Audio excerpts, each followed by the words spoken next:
حضرت بلال اذان داد، فریاد زد حی علی الصلاة حی علی الفلاح. حبیب خدا در این جایگاه خواب بیقرار شدند، اذان شنیدند. حبیبی که بار هم نماز بی جماعت نخواندند، 5 وقت در مسجد نمازی با جماعت میخواندند، بازم این نمازهای جداگانه داشتند و 5 وقت نماز سیر نمی شدند. این حبیب خدا وقتی که از پا ماند، گوش او را رسید بانگ نماز، گفت بر مرتضی مرا بردار، جانب مسجد جماعت آ. حضرت علی که در خدمت حبیب خدا که قائم بودند و حضرت علی خطاب کرد، علی گفت مرا بردار، مرا بردار که از داخل مسجد مؤذن فریاد دارد که بیاید و سوی نماز بیاید که در این نماز نجات است. مرتضی که به خادمی سر داشت، مصطفی را به پشت خود برداشت.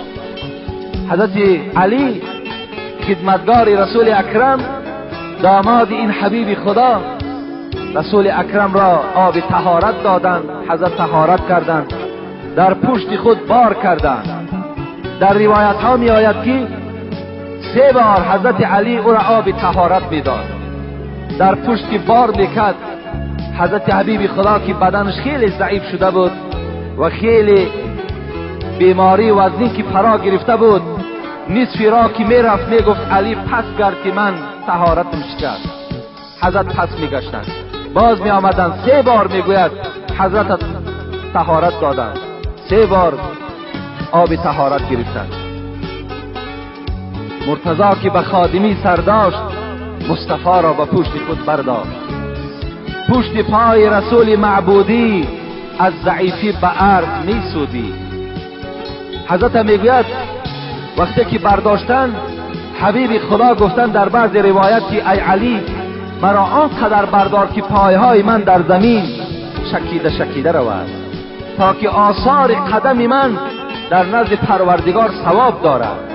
هر کدام شما وقتی که از خانه قدم زنان میآیید، در هر یک آثار، در هر یک قدمی که داشته شما، خداوند برای شما مغفرت گناه وعده کردگی است. این حدیثای صحیح پیغمبری خدا.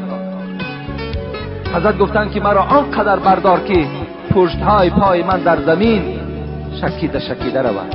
اون زمانها این گونه رسته های تازه و آباد نبود، اون زمانها قمزار بود، اون زمان از خس و خاشاک خالی نبود. پشت پای رسول معبودی از ضعیفی به عرض می سودی. از گرمی زمین میگوید صوفی اللیار که پشت پای حضرت سخته با چنین مهنت و مشقت و درد و جماعت ادای طاعت کرد. با این قدر مشقت، با این قدر کلفت، حبیب خدا در بالای بستر خواب نکردند، بلکه جایگاه را ترک کردند، آمدند، قوت ایستادن نداشتند. گفتند که ابوبکر صدیق پیش در آید. ابوبکر صدیق پیش در آمدند و حبیب خدا از پس او نماز خواندند.